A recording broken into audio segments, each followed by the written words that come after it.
Kaya no, mapagpalang araw po ay kumusta naman kaibigang Peter?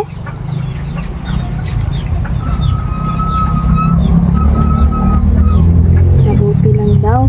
Ayan no, ang ating kaibigan naman no, ay magpapaabot na naman ng babala sa atin no, at may mga katanungan kasi para sa ating kaibigan na si Peter at ito po sasagutin niya base po sa mga nakikita po niya no. So ayan kaibigan no, tuloy pa rin ang gulo no, sa politika kaibigan no, at napabalitaan no, na yung isa sa mga dumakip kay Pangulong Duterte kaibigan ay iniisa-isa na po sila no, na binatikos po sila ng mga tao ngayon. Tsaka balita ko po na si Rimula po ay parang ang dami na yatang galit sa taong ito. Kasi dami na talaga nagtatrayduran ngayon, no? Na bumabalimbing pa ang iba. Kaibigan.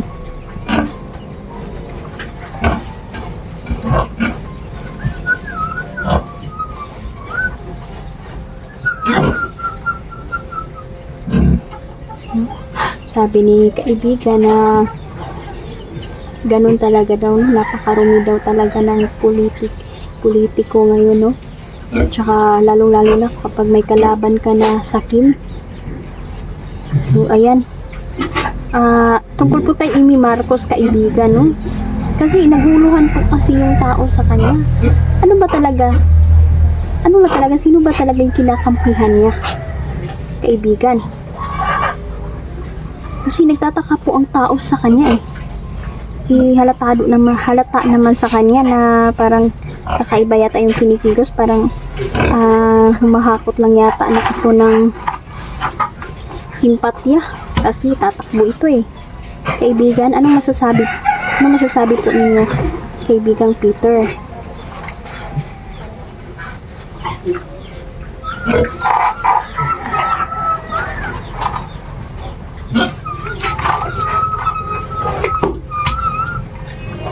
Nako, sinasabi ko na nga ba, no? Sabi ni kaibigan na nagkukunwari lang daw si Amy, no? Maraming drama. Pero halata na talaga siya, no? Sa mga tao, no? Wag lang talaga masyadong magtiwala sa mga ganitong tao. Kaya pala, no, yung mga kaalyado ni Pangulong Duterte, kaibigan, ay tinatawanan lang si Amy Marcos, no? Kasi nahahalata na nila, no? Na medyo parang kakaibang kinikilos, kaibigan. Opo.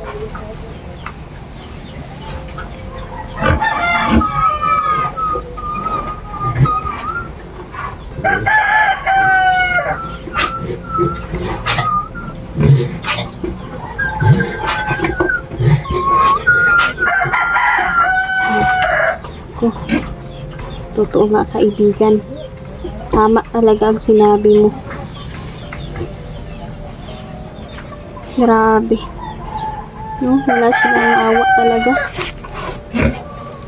So, itong si Rimula pala kaibigan, kasi yun yung tanong ng ating may tatanong kasi sa atin, no? Kasi dami na din galit sa Rimulang ito. Ano sa palagay mo kaibigan? Parang makakarma na yata itong si Rimula. Ang bilis naman, no? So, sabi ni kaibigan Peter na sinungaling daw talaga yan. No, si Rimula, hindi daw siya nagsasabi ng totoo. Meron daw siyang pinagtatakpan. Grabe talaga, no, yung mga pansariling interest na talaga, no? Grabe. Kasi, ito daw si Rimula. Ano po yun, kaibigan? Opo.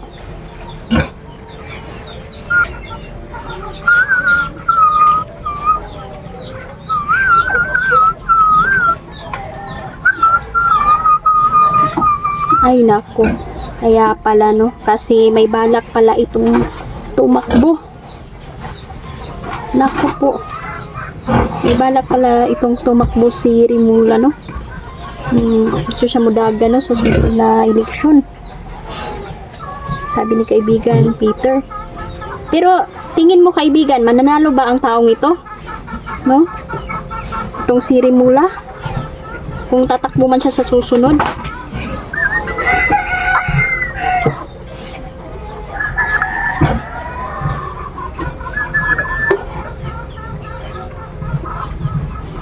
Sabi pala ni kaibigan na hindi naman daw ito mananalo. Nako, nakakatuwa naman kaibigan Peter. Kung ganun. Tsaka, sabi ni Peter, no, mag-ingat po tayo, no, sa mga, kasi ang dami na talaga black voting ngayon, no. Lalong-lalo na hirap na po yung taong bayan ngayon. Sa palagay, Peter, sa palagay mo,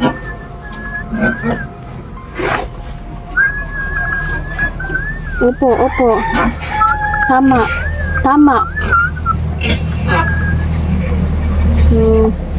Ayan, no? Sabi ni Peter na talagang pag pera ng pinag-uusapan ay mga tao talagang nabibili, no? Sabi, pera-pera ng pinag-uusapan ngayon, binibili na nila yung mahihirap. Kaso, ang mahihirap ngayon, nagising na sa katotohanan, no? Sabi ni kaibigang Peter. Opo.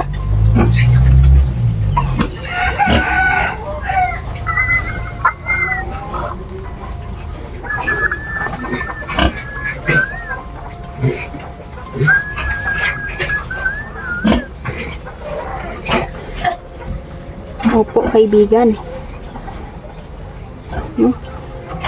Sabi ni kaibigang Peter na tatanggapin lang daw ng mga tao ang ibibigay sa kanila kasi para naman daw talaga sa kanila naman talaga yung pirang yun, no? Pero iba na ang mga tao na yun ngayon, no? Kasi naninindigan, no? May paninindigan na po sila, no? Kung sino man yung napili nilang ibuboto, yun talaga ang ibuboto nila. Sabi ng kaibigan, pipili na ang mga tao ngayon na karapat dapat sa pwesto. Kung may pera man na ibigay, tanggapin nila, no? Pero kung sino man ang nasa puso talaga nila na gusto nilang iboto, yun talaga ang ibuboto nila. Sabi ni kaibigang Peter. So hindi na pala tulad ng dati, no, na mabibili, no? Mabibili ang tao ng boto. So nagising na talaga ang taong bayan. Tama, kaibigan.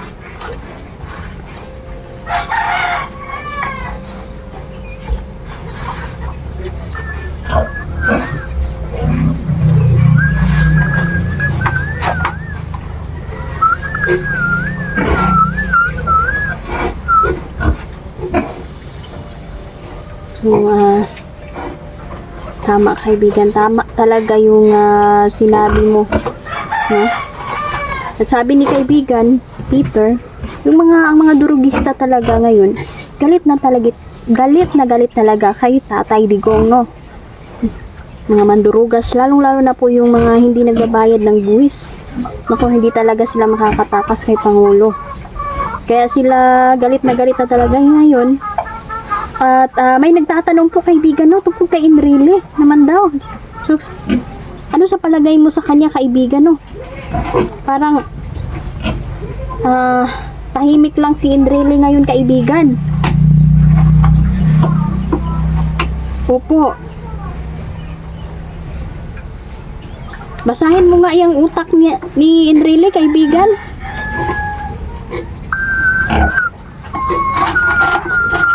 Ayan, no?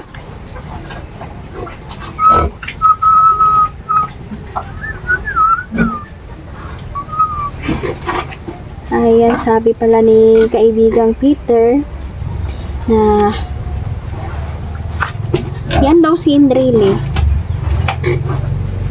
Huwag daw tayong magtiwala, no? Huwag daw magtiwala ang bayan sa kanya kasi sip-sip na talaga daw yan noon pa hanggang ngayon. Nako, Peter, nakakatuwa naman po yung mga sinasabi ninyo. Opo, kaibigan. Opo, maraming salamat. Di pala dapat magtiwala ang tao sa kanya, kaibigan. Nako.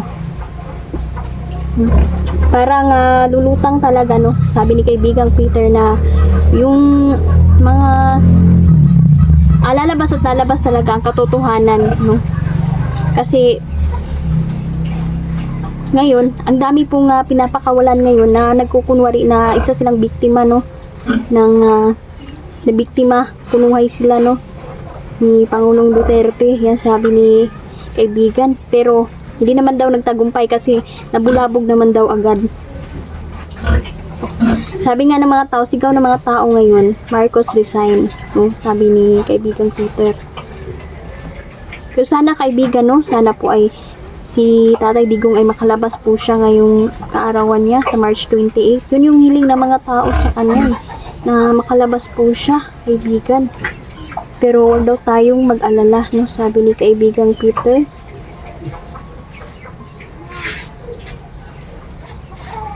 Opo. Pakinggan natin yung sasabihin ni kaibigang Peter.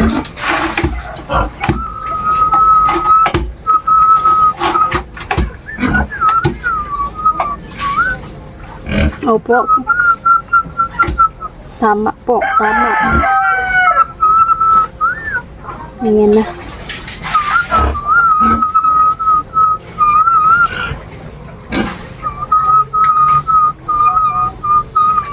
Opo, kaibigan. Ako, salamat kaibigan. O, ayan, no? Si Tatay Digong naman po ay maayos po ang kalagayan niya ngayon. Huwag lang po daw tayong mag-alala. So, ayan, no? Sana si Marcos ay, sana po, no? Si Marcos ay i-touch iyang heart na, no? Na sana, no? Na hindi siya magdeklara ng martial law, no? Kasi siguradong magugulo talaga, no? Gulo ang Pilipinas. Malaking gulo ito kapag nangyari, may nangyaring martial law. So ayan kaibigan, no? Meron pala akong tanong, kaibigan, tungkol naman sa panaginip ko. Nagtataka na po ako kasi nanaginip uli ako sa bata. Pangatlo na to, kaibigan, no? Ganun pa rin yung suot niya, ganun pa rin, may dala-dala siyang tungkod, kaibigan. Nanaginip ako uli sa bata. At saka nakikipag-usap siya sa akin. Tapos sa panaginip ko, nagkwentuhan kami.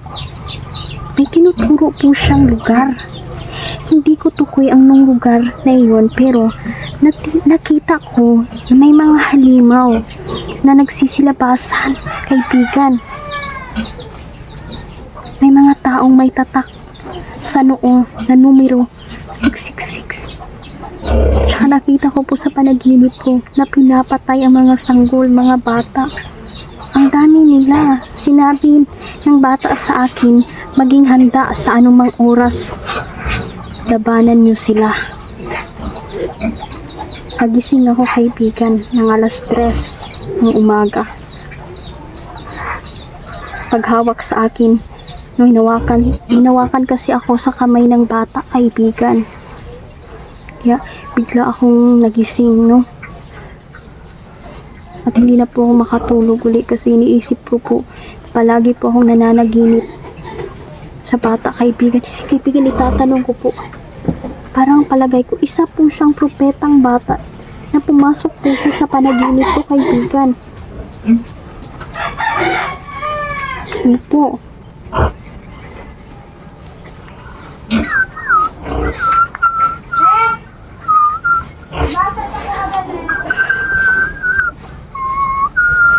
Sabi pala ni kaibigang Peter, isa daw talaga yung propetang bata na palagi po siyang nagpapaalala. Ngayon naiintindihan ko na po. Salamat po, kaibigan.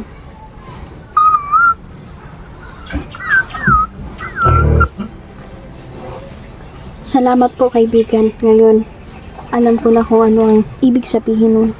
sa mga panaginip ko. Mag-ingat tayo lahat ng viewers, huwag tayong magkumpiyansa kasi lumalabas, nagsilabasan na po talaga mga halimaw. Ang 666 po kasi, no? Yan ay numero ng mga halimaw, no? Numero, tatak ng halimaw. Hindi man natin nakikita sa ngayon, pero nandito na talaga sila. Maniwala tayo sa hindi, nandito na sila. Sinabihan ako ng bata sa panaginip ko. Nagsimula na.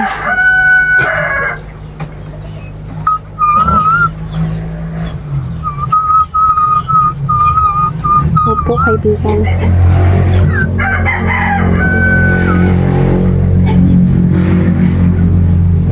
Opo.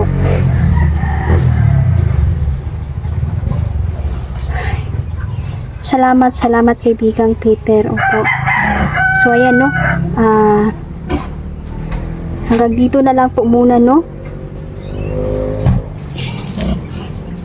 Ako'y nagpapasalamat sa inyong lahat, sa inyong suporta, lalo po sabi ni Peter na maraming salamat po sa inyong suporta sa amin, no. Patuloy po ang aking mga kaibigan na magbibigay po ng babala. Babala po ito, base po ito sa mga nakikita po nila, no, kasi nakikita nila ang mangyayari, kaya tinatanong ko po talaga, no. So ayan, sa pamamagitan po nito, maaalerto tayo dahil yung mga kaibigan ko ay palagi pong nagpapaalala po talaga, no, sa atin. Ayan, no, salamat po talaga sa inyong lahat. Nais pong pasalamatan po muna, no, ang aking solid supporters, lalo na yung silent viewers. Salamat po sa inyong lahat. Ayan, shout out, mag-shout out muna tayo, no. Ayan. Shout out ko pala, no, si Ate Shai, no, si Imelda Doki, si Tita Dailin, kumusta kayong lahat? Tsaka si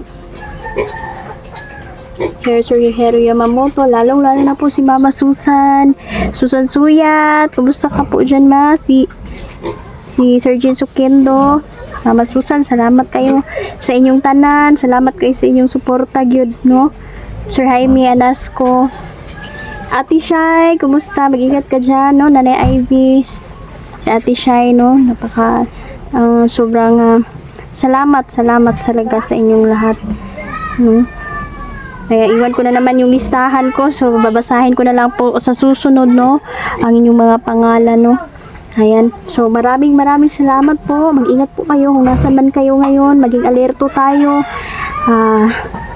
Huwag tayong magkumpiyansa sa panahon ngayon dahil delikado na po, no? Dami na kriminal at mga adik na nagsisilabasan ngayon. Ingat. So ayan, magpapaalam na po kami. Maraming salamat.